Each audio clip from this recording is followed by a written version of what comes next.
Before Madam Web and Morbius, Sony kicked off their cinematic universe with Venom. But was Venom any good? Let's find out.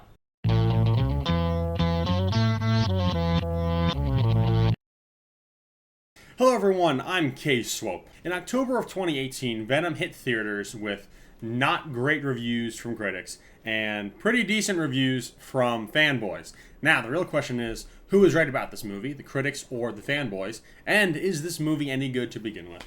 Well, ladies and gentlemen, we are going to answer those two questions by the end of this video, so stay tuned to find out.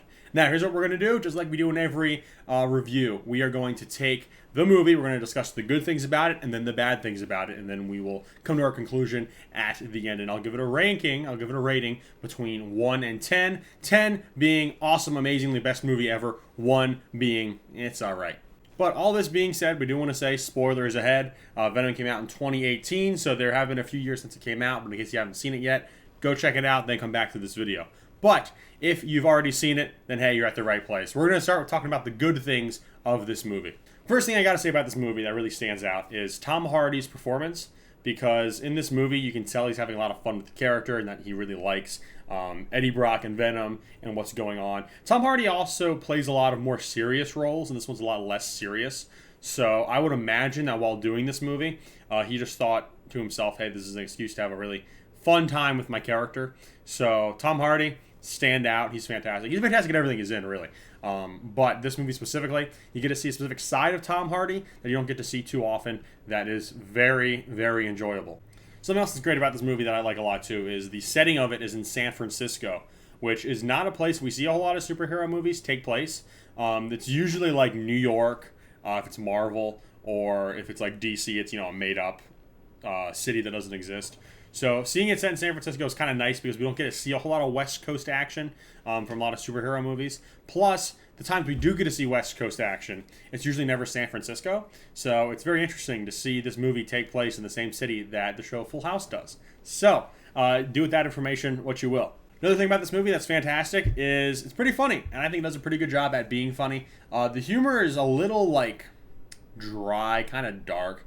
And I feel like the sequel, which that's its own video, so we're not going to dive into it too much, but the sequel really kind of leans into that. But this movie just kind of set that idea where we're going to have some funny moments. It's not necessarily a comedy, but we're going to have a few good jokes here and there. I wouldn't say they're quite as laugh out loud like some of the Marvel Cinematic Universe movies are.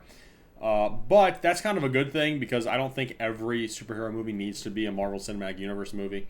I think Marvel should stay Marvel and everyone else should just keep doing their own things. Because we saw in Star Wars, in The Last Jedi, I feel like they tried to make the humor in that movie very Marvel-like, and that wasn't working for me, and I don't think it was working for most of the other viewers as well.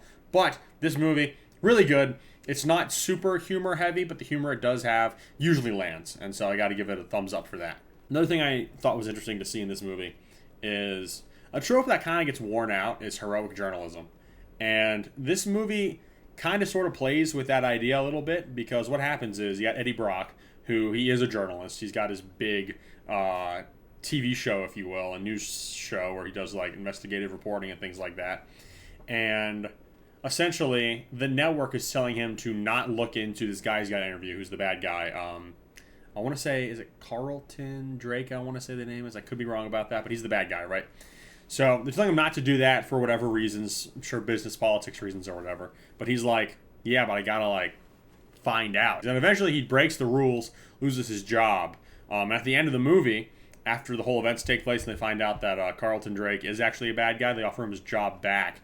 Where Eddie then is like, no, I'm not going back. It's kind of in a throwaway line, blink if you and you miss it type of thing toward the end of the movie. But they do address that, and I think that's good because journalism nowadays, it's gotten very, very scummy. They'll do things in the name of investigative journalism that are just not right, and they'll just choose to ignore facts here and there and things like that.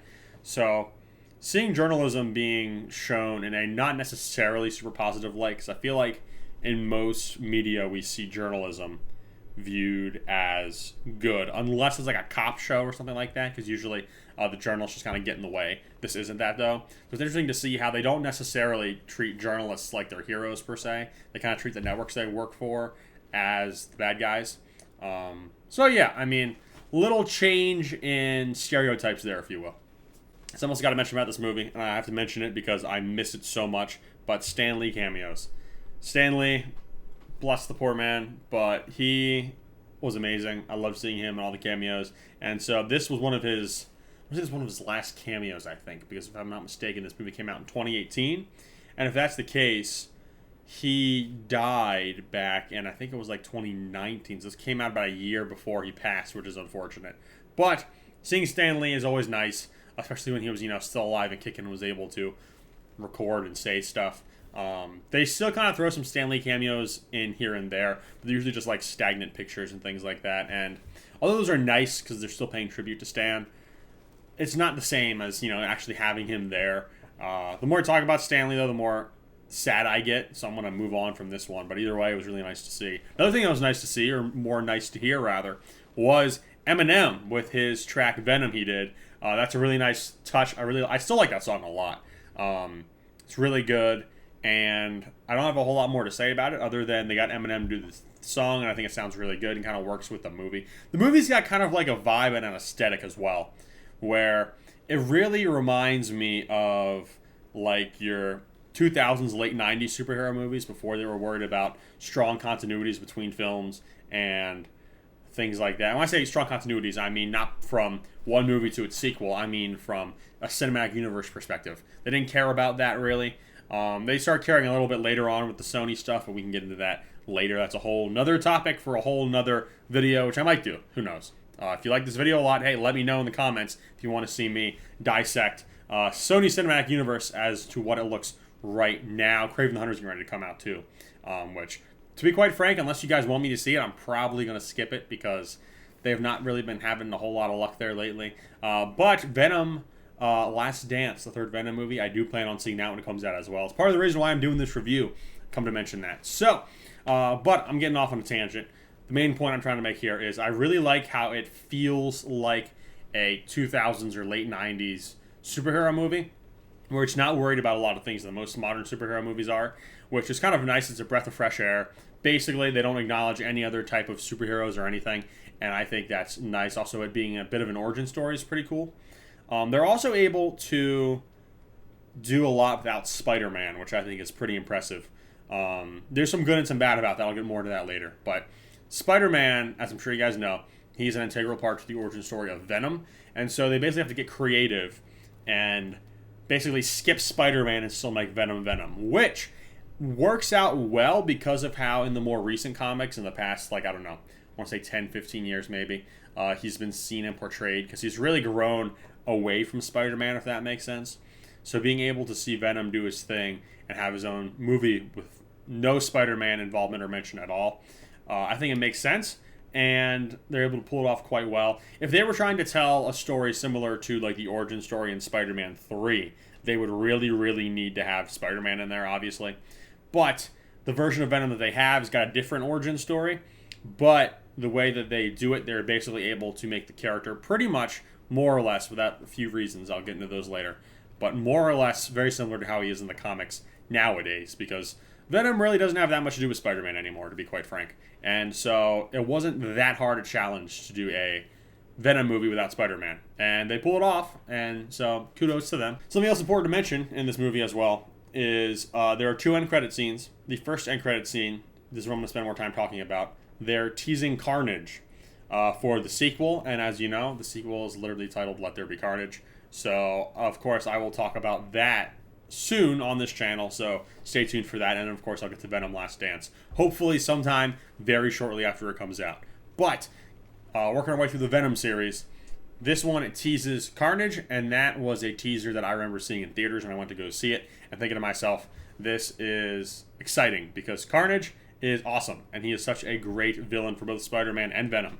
So them teeing him up, he's also probably the most iconic villain, if you will, for Venom. So I like getting a chance to see him and seeing them too. Building up their big face-off, which is going to happen in the next movie, was also pretty nice. It's very subtle, very small, but they're giving us the breadcrumbs to what will eventually become the sequel, which I'm looking for. The second end credit scene is a teaser, basically, for Into the Spider-Verse. Now, at the time when it came out, that was a big deal. Nowadays, looking back on it, it's just I really don't care that much because, yeah, just nothing too exciting. And that's the thing, too, with end credit scenes, specifically in superhero movies, the worst kind of end credit scenes are the ones where they basically just play a teaser or a trailer or something like that for the next movie. That's kind of what they do here, and I do not like that. Because I think it's different if you're hinting at the next movie via something more narrative versus just straight up dropping a trailer or whatever that has nothing to do with all of that. Like, for example, you go back to Spider-Man No Way Home, the final end credits scene is literally just a trailer for Doctor Strange and the Multiverse of Madness. And I don't like that. Don't like that at all. So, yeah, that's one complaint I gotta say. We're gonna get into the more complaints later, but I'm just gonna say that is there. Something else about the movie, too. I kind of mentioned this earlier, but it's just kind of cool. Like, if you're a Venom fan, I think this movie's going to have you pretty pleased. Because it's sort of like dark and edgy. And again, I'll get more into that into the next section with the bad stuff, because I do have a lot to say about that. But it's kind of dark and edgy. And I always kind of saw Venom fans, especially when he takes the more anti-hero route of things versus the straight-up villain, like how he first came into the comics that was introduced. When he takes that route, he's basically just kind of like an edgy Spider-Man, in a sense. He's an edgy Spider-Man, and then he slowly, as I mentioned before, starts to kind of separate from Spider-Man. Because if you look at Venom nowadays, he basically doesn't use or copy pretty much any of his Spider-Man powers anymore. He's basically just, at this point, Hulk with, like, retractable tentacles that can, like, attack people and hit things and stuff. So, I mean, yeah, very interesting. But if you like that, you're going to love this movie. Again, if you're a fan of Venom in general, this is a movie for you. So keep that in mind. But moving things into the bad section. For some reason at the beginning of this movie, Eddie Brock really hates the bad guy. And they don't quite explain why or how. Like, what kind of information. Now, they do say his girlfriend in the movie, Annie, I believe her name is.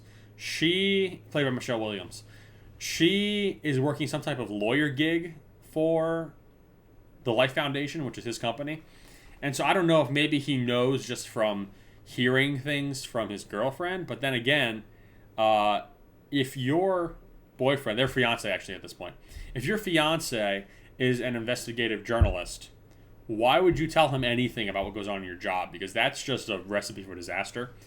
So to be quite frank, in the movie, you know, he gets fired and he ends up getting Annie fired as well because I guess they figured out that he logged into her computer for all this to get all this information that he used against him. Moral of the story is they're probably not a good pair based on their career paths because that just doesn't make a whole lot of sense. And really, you can't blame Eddie. You can a little bit. But I don't think you can give him the full blame for them losing their jobs because, I mean, she leaves her laptop there with all of her work stuff on it. And her soon-to-be husband is an investigative journalist. So it doesn't make sense to me. So that's just kind of meh, whatever. The other thing I want to moving on to the next point, is the PG-13 rating. I think is a very bad thing for this movie. Because Venom literally bites off people's heads, okay? He's got these big old teeth, and you don't have these big old teeth for nothing, right? Like, think of a shark, right? Sharks have rows of really sharp teeth. That's because they are carnivores. They eat meat. They eat other animals. Venom is the same way. He kind of needs to keep eating, and specifically eating things that are alive, if you will, stuff that's fresh, in order to sustain him. And by making this movie PG-13, you really toned that down. And that's something that, at least I personally, from a Venom movie, if I want to see Venom go full Venom, I want to see him go full Venom. I don't want to see him being held back because of the rating for the movie. You know what I'm saying? So maybe some R-rated action. They just tone up the violence a little bit. I would appreciate that a lot more. I think a lot of fans would also. He does bite off like two people's heads, but one of them is like a POV shot, so you don't actually see it after he chomps at the end of the movie. And then the second time, it's like really fast, and they just like cut the camera away. And yeah, I don't know. I think it's just kind of, it's not good. But yeah, I feel like, again, PG-13, they're trying to make it better for a general audience because the way I see it with Sony and their Marvel properties, they just want to make money. And so I don't think they really care. I think they just want to make money from it. Now, they're making the Kraven movie rated R, which is interesting because I feel like Kraven, on the other hand, doesn't need to be rated R as much as Venom does. So that's weird. I don't get it. I don't like it. But what can I do? It's Sony. Something else in this movie, and this is a complaint that I heard a lot when it was first, trailers were coming out and going around, is that the CGI in this movie is not good. It's just kind of the same muck you get from superhero movies. where it just doesn't look very well polished. Everything looks a little too oily, specifically like the symbiotes. Now, I have noticed with the trailers and stuff for the newest movie that's getting ready to come out, they do look like that they kind of took that unpolished look and kind of refined it, where like they kind of, I guess, decided we're still going to go with how this character looked in the first movie, but we are going to still make it look a little tighter, which is nice. So they're making the best out of that, which I think is good. Now, that does not excuse the CGI with how it looks in this movie, but the CGI is still not good. It's pretty bad. So that's not something that's going to work in its favor, obviously. Something else I noticed too when I was watching it most recently is whenever Venom, the symbiote, would like talk or be in like Eddie's head or whatever, his voice just seems so much louder than the rest of the audio. So I don't know if that's just how I was watching it or if the sound mixing's not great. But that was definitely annoying because I felt like every time he talked, I had to adjust my volume, and I never want to do that, really. You know, I kind of want things to stay consistent. Maybe there's like a big explosion or something like that. It can be a little bit louder, but still, it was really distracting, kind of threw me off. So I got to take points away for that. Another problem I have, and I have this problem as a comic book fan, is I feel like the symbiote, they bond and unbond way too easily. So I think it's different when they're running experiments on homeless people and there's not a match with the symbiote and it rejects them, right? That's one thing. But then you see like Venom, for example. He bonds with Eddie. Well, he bonds with that one homeless lady and then bonds to Eddie. And then after the whole MRI machine thing, he jumps out. Then he bonds to a dog. And then he easily from that dog bonds to Annie, Michelle Williams' character, right? And then from her bonds back to Eddie. And for me, I'm thinking to myself, I'm going specifically more based on the early Venom stuff because that's the stuff that I think about the most when I think about Venom. But the symbiote should not be able to just bond and unbond like that all the time, because what would he really need Eddie for? I guess he kind of needs him to like sustain, to like stay alive, if you will. But like, you can just switch hosts, jump hosts from host to host all the time like that. It just doesn't make a whole lot of sense to me. And Riot does that too, because the first half of the movie, if you will, he's working his way to find the other symbiotes and find Venom. And he's just jumping from host to host, it seems, for a long time. And it doesn't make a whole lot of sense. I do not like how that was written. Because in the comics, if you sit and think about it, back to like when Spider-Man, for example, was first trying to unbond the symbiote, whether that's in the comics or in the movie Spider-Man 3, they both did this very well. Or even Spider-Man the Animated Series, come to think of it. It's a chore. It's hard. Like, he cannot just simply unbond to the symbiote, especially when the symbiote is unwilling to unbond. I wish they would have made that a little more firm, a little more hard, if you will. Where, what I would have done, actually, if I were writing this movie, instead of Riot getting thrown out and thrown off, what I would have written is I would have written that all the symbiotes still get captured, and when they're all captured, the Riot symbiote notices that Venom goes missing after, Eddie comes in. And then the Riot symbiote makes an effort then to tempt and bond with Carlton, Drake, I think, to go after Venom and complete his mission, if that makes sense. That would make a lot more sense to me, and it would deal with that issue a lot. So, I don't know. There's just kind of my 2 cents. Something else that doesn't make any sense is in this movie, right before the big final battle, Venom explains how he has this change of heart with Eddie now to save Earth.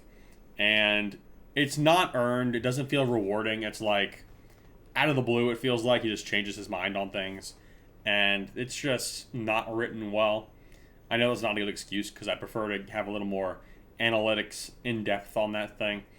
But if they just had a few more scenes where you kind of see Venom maybe softening up to Eddie or softening up to Earth or anything like that in a more meaningful way, where it's kind of like you see a note, like you ever play a Telltale game and you see in the top corner, this character will remember that.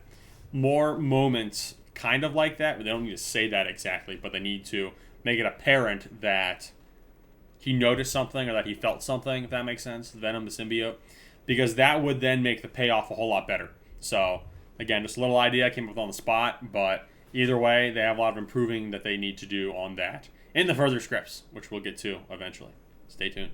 Subscribe. Something else about this movie. We're getting to the end now. The credits, including the 2 end credit scenes, they're like 20 minutes long, and I'm like, holy crap, that is a lot. Now, I do know that the Into the Spider-Verse end credit scene is pretty long, but still, like, that's a lot of credits, and it's probably because I think this movie was stuck in limbo for a little while in production.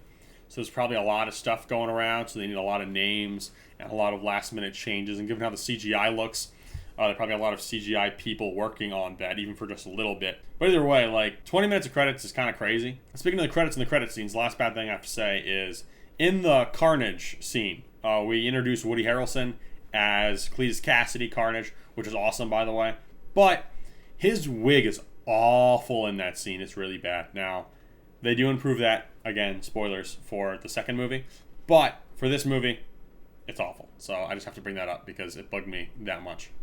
So in the end, I think Venom is a beautiful mess. As a fan, I love seeing this character on the big screen, and I love seeing him played by Tom Hardy. However, I do think the critics do have a point because it is very messy. And so if you ask me who's right about this movie, the critics or the fanboys, objectively, I'd have to side with the critics on this one because it is a little sloppy, it is a little messy, and therefore, objectively, I would not consider it a good movie. However, this is, of course, my ranking and my list, and so, although I try to come out at movies objectively, I do have some personal bias, and that is going to show through here. So, for me as a fanboy, watching this movie Venom, I am going to rate it from 1 to 10. I'm going to give it a 7 out of 10.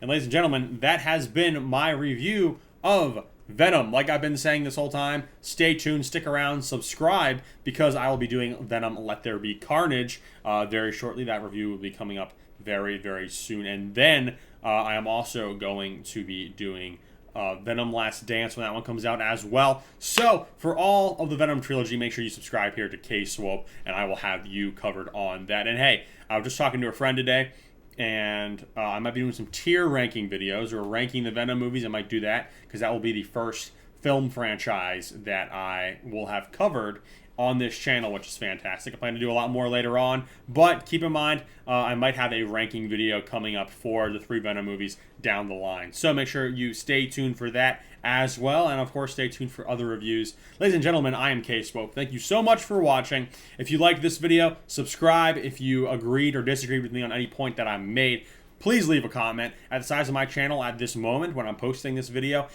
we don't have a huge audience quite yet, but I'm hoping to grow that bigger. So if you comment, I of course will be seeing it, and I will be able to respond. So I'm very excited and grateful for that. If you like this video, give it a like. If you hated it, give it a dislike. Either way, that's fine with me. Again, leave a comment and we can discuss it down in the comment section below. But ladies and gentlemen, I will see all of you in the next one.